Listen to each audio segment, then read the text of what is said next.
نحمده ونصلي ونسلم على رسول الكريم أما بعد فأعوذ بالله من الشيطان الرجيم بسم الله الرحمن الرحيم لئن شكرتم لأزيدنكم ولئن كفرتم إن عذابي لشديد۔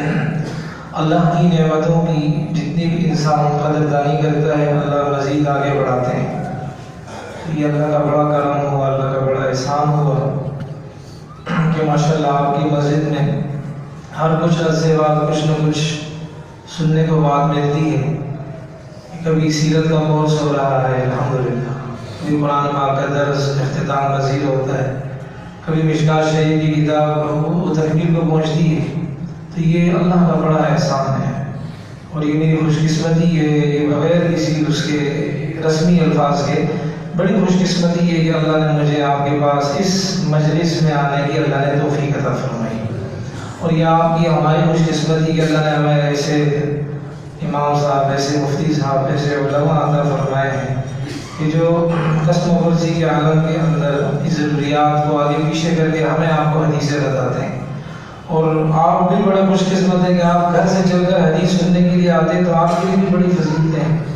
مشکات شریف کتاب العلم کے اندر حضرت کثیر ابن قیس، بعضوں نے قیس ابن کثیر فرمایا ہے کہ وہ فرماتے ہیں کہ میں دمشق کی جو شام کا علاقہ ہے دمشق، اس کی جامع مسجد میں تھا حضرت ابو دردہ رضی اللہ عنہ کے پاس۔ تو ایک آدمی آیا ابو دردہ رضی اللہ عنہ کے پاس اور آ کر انہوں نے کہا کہ اس کا مفہوم یہ جئت الیک من مدینۃ الرسول لحدیث، کہ میں آپ کے پاس ایک حدیث کے لیے آیا ہوں اور وہ بھی مدینہ پاک سے آیا ہوں۔ بلغنی انک تحدث، مجھے یہ بات پتہ چلی کہ آپ اس حدیث کو بیان کرتے ہیں۔ ما جئت الیک لحاجہ، آپ کے پاس میری دنیا کی کوئی غرض نہیں ہے، صرف اللہ کے لیے اس ایک حدیث سننے کے لیے۔ کہاں سے بھائی؟ مدینہ پاک سے میں آپ کے پاس چل کر آیا ہوں، لہذا مجھے آپ کو حدیث بیان کر دیں۔ اب ابو دردہ رضی اللہ عنہ کو حدیث بیان کی، علماء فرماتے ہیں یا یہ وہی حدیث تھی یا یہ کہ چونکہ ان کا یہ جذبہ دیکھا تو پہلے ان کو ترغیب کے لیے حدیث بیان کی جو آگے میں اس کا خلاصہ عرض کرتا ہوں۔ انہوں نے فرمایا کہ آپ علیہ الصلوۃ والسلام نے ارشاد فرمایا ابو دردہ رضی اللہ عنہ نے کہ جو آدمی گھر سے نکلتا ہے اور علم حاصل کرنے کے لیے نکلتا ہے اور اس کی مراد، اس کی تمنا، اس کی غرض، اس کا مقصد صرف علم حاصل کرنا ہوتا ہے، اللہ تبارک و تعالیٰ اس کے لیے جنت کا راستہ آسان فرما دیتے ہیں۔ تو آپ گھر سے نکلے ہیں کہ مفتی صاحب عصر کے بعد حدیث بیان کریں گے، فرض نماز تو پڑھنی لیکن اس کے بعد آپ ماشاءاللہ اتنے جم کر بیٹھتے ہیں، تو یقین کریں آپ کے لیے اللہ تبارک و تعالیٰ کی نبی علیہ السلام کی طرف سے یہ حدیث ہے۔ اور پھر رسول پاک علیہ السلام نے چونکہ استاد کا مقام، تو استاد کا مقام ہوتا ہے، آپ علیہ السلام نے پھر حدیث بیان کرنے والے استادوں کے اعتبار سے بھی فضیلت بیان فرمائی۔ وَإِنَّ الْعَالِمَ يَسْتَغْفِرُ لَهُ مَنْ فِي السَّمَاوَاتِ وَالْأَرْضِ، کہ زمین و آسمان کی مخلوقات یعنی بری مخلوق اور اسی طرح فضائی مخلوق، اور آگے آپ علیہ السلام نے فرمایا کہ وہ بحری مخلوق، یہ ساری کی ساری عالم کے لیے جو مخلوقات ہیں جو ان جگہوں میں رہتی ہیں استغفار کرتی ہیں، اور عالم کی فضیلت عابد پر، وَإِنَّ فَضْلَ الْعَالِمِ عَلَى الْعَابِدِ كَفَضْلِ الْقَمَرِ لَيْلَةَ الْبَدْرِ عَلَى سَائِرِ الْكَوَاكِبِ، کہ چودھویں رات کا چاند جس طرح اس کی فضیلت ہوتی ہے کہ پورے آب و تاب کے ساتھ چودھویں رات کو وہ چمک رہا ہوتا ہے، سارے ستاروں کے سامنے اس کی ایک اہمیت ہوتی ہے، اس طرح عالم کی فضیلت ہوتی ہے۔ تو رسول پاک علیہ السلام نے فرمایا ان العلماء ورثۃ الانبیاء، علماء انبیاء کے وارث ہیں، اور انبیاء میراث میں درہم اور دینار نہیں چھوڑتے ہیں، علم چھوڑتے ہیں۔ تو ظاہر بات ہے جب نبی کہ وہ علماء جو ہے نا وہ نائب ہیں، وارث ہیں، تو جو نبی میراث میں چھوڑیں گے تو وہ علماء اس کو حاصل کرتے ہیں۔ اس لیے علماء اپنی جگہ بہت بڑا تبلیغ کا کام کر رہے ہیں۔ ظاہر بات ہے ورنہ نبی کی حدیث غلط ہو رہی ہے، اور ظاہر بات ہے نبی کی حدیث غلط ہو ہی نہیں سکتی ہے۔ نبی علیہ السلام نے فرمایا علماء انبیاء کے وارث ہیں، تو بھائی یہ اللہ نے آپ کو بہت بہت آپ پر کرم فرمایا ہے۔ ایک گزارش آپ بھائیوں سے یہ ہے کہ آپ جو حدیث یہاں سنیں تو بھائی اپنے گھر کی خواتین کو بھی بتائیں کہ بھائی آج مفتی صاحب نے یہ حدیث بیان کی ہے، آج نبی علیہ السلام نے یہ قول بیان کی ہے، کیونکہ مردوں کے مقابلے میں عورتوں میں یہ لینے کا، قبول کرنے کا مادہ زیادہ ہوتا ہے۔ چاہے تو ان کو بہت جوانوں والے میں لے جاؤ تو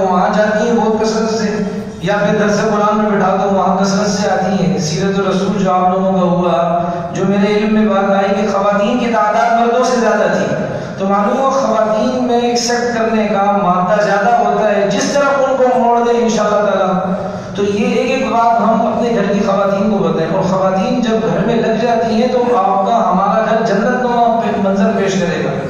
بس میں ایک واقعہ عرض کر کے بات ختم کروں گا کہ وہ خاتون کے اعتبار سے کہ عبداللہ ابن مبارک رحمۃ اللہ علیہ کا آپ نے نام سنا ہوگا۔ عبداللہ بن مبارک رحمۃ اللہ علیہ فرماتے ہیں کہ حج کا زمانہ تھا، حج ہو گیا، میں جا رہا تھا تو راستے میں دیکھا خاتون تھی، بڑی عمر کی تھی، سن رسیدہ۔ تو میں نے دیکھا کہ خاتون اکیلی ہے، بڑی عمر کی اماں جان ہے۔ تو خاتون نے مجھ سے کہا کہ من یضلل اللہ فلا ہادی لہ، اس کا مطلب تو یہ ہے کہ جس کو اللہ گمراہ کر دے کوئی اس کو ہدایت نہیں دے سکتا۔ مطلب یہ ہے کہ میں راستہ گم ہو گیا ہے، مجھے کوئی دکھانے والا نہیں ہے راستہ۔ انہوں نے سلام کیا خاتون کا، السلام علیکم، انہوں نے کہا سلام قولا من رب الرحیم، قرآن کی آیت پڑھی۔ پھر خاتون سے کہا اماں جان آپ کتنے دن سے یہاں ہیں؟ کہا ثلاثۃ ایام سویہ، 3 دن ہو گئے میں ادھر ہی ہوں۔ پھر اماں جان نے سبحان الذی اسری بعبدہ لیلا من المسجد الحرام الی المسجد الاقصی یہ پڑھی۔ اس کا مطلب وہ سمجھ گئے کہ حج کا سیزن ہے، حج ہو گیا ہے، یہ مکہ سے آئی ہیں، ان کو ملک شام جانا ہے، لیکن کوئی ساتھ میں ہے نہیں رہنما۔ اب عبداللہ بن مبارک رحمۃ اللہ علیہ نے اماں جان سے کہا اماں جان آپ کے پاس کھانا پینا وغیرہ اس کا کیا کرتی ہیں؟ کہا والذی هو یطعمنی ویسقین، اللہ کی ذات مجھے کھلاتی ہے، اللہ کی ذات مجھے پلاتی ہے۔ انہوں نے کہا بھائی یہ تو پانی بھی نہیں ہوگا جو کہ کہہ رہی ہے کہ میرے پاس کچھ بھی نہیں ہے۔ تو اماں جان جب پانی نہیں ہوتا آپ کے پاس نماز کا وقت آتا ہے وضو کیا کرتی ہیں؟ کہا فَإِن لَّمْ تَجِدُوا مَاءً فَتَيَمَّمُوا صَعِيدًا، پانی نہیں ہے تو پاک مٹی سے تیمم کر کے اپنی فرض نماز کی ادائیگی کی ترتیب بنائیں۔ اب انہوں نے اماں جان سے کہا کہ اماں جان آپ کے قبیلہ جو ہے نا اس کا نام بتا دیں۔ تو کہا لا تقف ما لیس لک بہ علم، بیٹا جس کا پتہ نہ ہو تو اس کے بارے میں سوال مت کرو۔ کہا اماں جان غلطی ہو گئی، کہا لا تثریب علیکم اليوم، چلو معاف کیا آئندہ نہیں کرنا۔ کہا اماں جان میں چاہتا ہوں کہ میں آپ کے لیے سواری لے کر آؤں، آپ کو بٹھاؤں اور آپ کو میں لے کر جاؤں، تو آپ کی کیا رائے ہے؟ تو اماں جان نے کہا کہ ففہمناہا سلیمان، سمجھ والی بات کی ہے تم نے۔ پھر اس نے اماں جان کو پہلے کہا کہ کھانا پیش کرتا ہوں، کھانا کھا لیں۔ تو انہوں نے کہا کہ جی قرآن کریم کی آیت پڑھی اتموا الصیام الی اللیل، رات تک روزہ رکھو۔ کہا اماں جان یہ رمضان کا مہینہ تو نہیں ہے۔ کہا ان تصوموا خیر لکم ان کنتم تعلمون، روزہ رکھ لو تو تمہارے لیے بہتر ہے۔ چپ ہکا بکا اب سواری لے کر آئے۔ اب جیسی سواری قریب کی تو اماں جان نے کہا قل للمؤمنین یغضوا من ابصارہم، ایمان والوں کو کہو نگاہیں نیچے کرو، یعنی نگاہیں نیچے کرو، نہیں دیکھنا مجھے۔ کیسی اللہ والی تھی۔ اب وہ ان کو بٹھایا، جب آگے گئی تو اب یہ تیز تیز چل رہے تھے، ہودی پڑھ رہے تھے اور تیز تیز چل رہے تھے۔ تو اماں جان نے کہا فقصد فی مشیک واغضض من صوتک، درمیانی رفتار سے چلے اور اپنی آواز کو پست کریں، سب سے بری آواز گدھے کی آواز ہے۔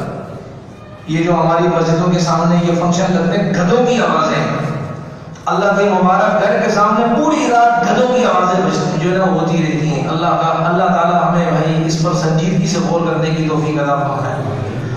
اب جو وہ ابھی سمجھ گئے وہ، تو پھر وہ کیا ہے اب آہستہ آہستہ پڑھ رہے تھے۔ تو خاتون نے کہا فقرؤوا ما تیسر من القرآن، ارے میاں پڑھنا ہی تو قرآن پڑھو۔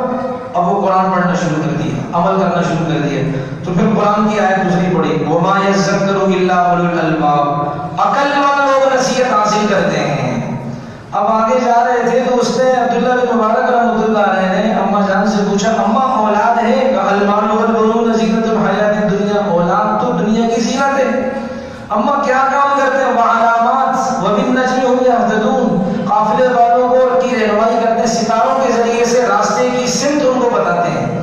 اب جب دیکھا کہ قافلہ سامنے خیمے لگے ہوئے ہیں تو خیموں کے پاس لے گئے۔ تو اماں جان سے پوچھا اماں آپ کے بچے وغیرہ کا نام؟ تو اماں نے پکارنا شروع کر دیا کلم اللہ موسیٰ تکلیما واتخذ اللہ ابراہیم خلیلا یا یحییٰ خذ الکتاب بقوۃ، جن کا نام مفتی صاحب نے لیا نا حضرت یحییٰ، 3 بیٹے تھے، ان کے 3 نام موسیٰ، ابراہیم اور یحییٰ۔ جب انہوں نے قرآن کی آیت زور زور سے پڑھی نا، بچے خیموں سے نکلنے آتے، اب ان کو پیسے دیے فبعثوا احدکم بولیکم هذه الى المدینہ فلینظر ایھا ازکی طعاما، کہ یہ لے لو کھانا لے آؤ تمہارا مہمان آیا ہوا ہے۔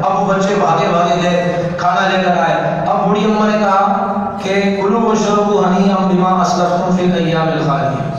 عبداللہ بن مبارک نے کہا میں نہیں کھاؤں گا کھانا، پہلے یہ مسئلہ حل کر کے بتاؤ، اب سے جو بات کروں قرآن کی ہے میں اس وقت تک کھانا نہیں کھاؤں گا جب اس کا راز فاش نہ کروں. یہ کیا مسئلہ ہے بھائی؟ انہوں نے کہا 40 سال ہو گئے ہماری ماں قرآن کے ذریعے سے باتیں کر رہی ہے اور ہمارے 40-100 سال والے بابا جی کو بھی سورہ فاتحہ سے نہیں آتی. تو یہ رونے کا مقام ہے نا بھائی، اتنی محنتیں کر رہے ہیں ہمارے اکابر، ہمارے علماء. تو انشاءاللہ تعالیٰ یہ ماشاءاللہ مجھے بہت خوشی ہوئی کہ آپ حضرات بڑے جم کر بیٹھتے ہیں، مفتی صاحب کا درس سنتے ہیں. مجھے تو ان کی خبریں جو ہے نا وہ ملتی رہتی ہیں، یہ کیونکہ ظاہر بات ہے خوشبو چھپتی نہیں، خوشبو پھیلتی رہتی ہے. تو اللہ تعالیٰ ان کے درس کو قبول فرمائے، اللہ ان کے ماں باپ کا صدقہ جاریہ بنائے، ان کے لیے، ان کے اساتذہ کے لیے صدقہ جاریہ بنائے. اللہ مجھ ناچیز کو بھی اس درس کے اثرات سے مستفید ہونے کی اللہ تعالیٰ توفیق عطا فرمائے. اور یاد رکھیں علماء کا جوڑ بہت ضروری ہے. اللہ کی قسم آپ کو نہیں معلوم اتنے فتنے ہیں نا، اتنے فتنے ان درویشوں کی برکت سے وہ فتنے ہمیں پتہ نہیں چلتا کہ یہ دبا دیتے ہیں، ختم کر دیتے ہیں. ورنہ ایک اور فتنہ بھی آیا وہ شیخ محمد کا، بالکل داڑھی شاڑی کچھ نہیں ہو اس کی، یہ ڈیفینس میں رہتا ہے. شیخ محمد کا فتنہ آیا ہوا، وہ قرآن سے ثابت کرتا ہے حلالہ کوئی چیز نہیں ہے. یعنی 3 طلاقیں اگر کوئی انسان دے دے کسی کو، اپنی بیوی کو، دوبارہ 3 طلاقوں کے بعد اسی بیوی کو اپنے پاس رکھ سکتا ہے. حالانکہ قرآن کی واضح آئے تھے، حالانکہ واضح مسلم شریف کی واضح حدیثیں موجود ہیں اس میں کہ بھائی بیوی کو جب 3 طلاقیں دے دی عدت گزارے گی، اگر پھر وہ دوبارہ میاں بیوی بننا چاہتے ہیں، یہ تو پہلے سوچنا چاہیے تھا، لیکن پھر اس کے لیے آخری حل یہ ہے کہ پھر کیا ہے کسی اور خاوند سے نکاح کرے، وہ بھی اپنی مرضی میں، طلاق دے یا نہ دے اس کی مرضی ہے. اگر دے گی تو عدت گزارے گی، پھر اس کے پاس کیا ہے وہ بھی یہ ہم مصری کا ہونا ضروری، پھر اس کے بعد آئے گی. یہ بدبخت قرآن کی آیتوں کو توڑ مروڑ کر فتویٰ یہ دے رہا ہے کہ اگر کسی نے بیوی کو 3 طلاقیں دے دی، دوبارہ اگر یہ آپس میں رہنا چاہتے ہیں، میرٹ ریلیشن شپ بنانا چاہتے ہیں، اپنانا چاہتے ہیں، دوبارہ اپنا سکتے ہیں. اس کے لیے کوئی بھی ضرورت نہیں ہے کسی اور خامن سے نکاح، حالانکہ دوسرے پارے کی واضح آیت ہے فلا تحل له من بعد حتى تنكح زوجا غيره. تو میرے محترم یہ ہمارے اکابر ہیں، یہ اٹھتے ہیں ان فطروں کے بارے میں اپنے جمعوں کے بیانوں میں بتاتے ہیں، اپنے دروس میں بتاتے ہیں. خدا کی قسم کتنا یہ مطالعہ کرتے ہیں. ابھی وقت نہیں، مفتی صاحب نے فرمایا کہ ہلکا ہاتھ، یعنی اشارہ دے دیا تھا انہوں نے، مختصر بیانوں کا مطلب ہلکا ہاتھ رکھنا. تو اس لیے بھائی اللہ تعالیٰ مجھے آپ کو ہم سب کو ان باتوں پر عمل کرنے کی توفیق عطا فرمائے.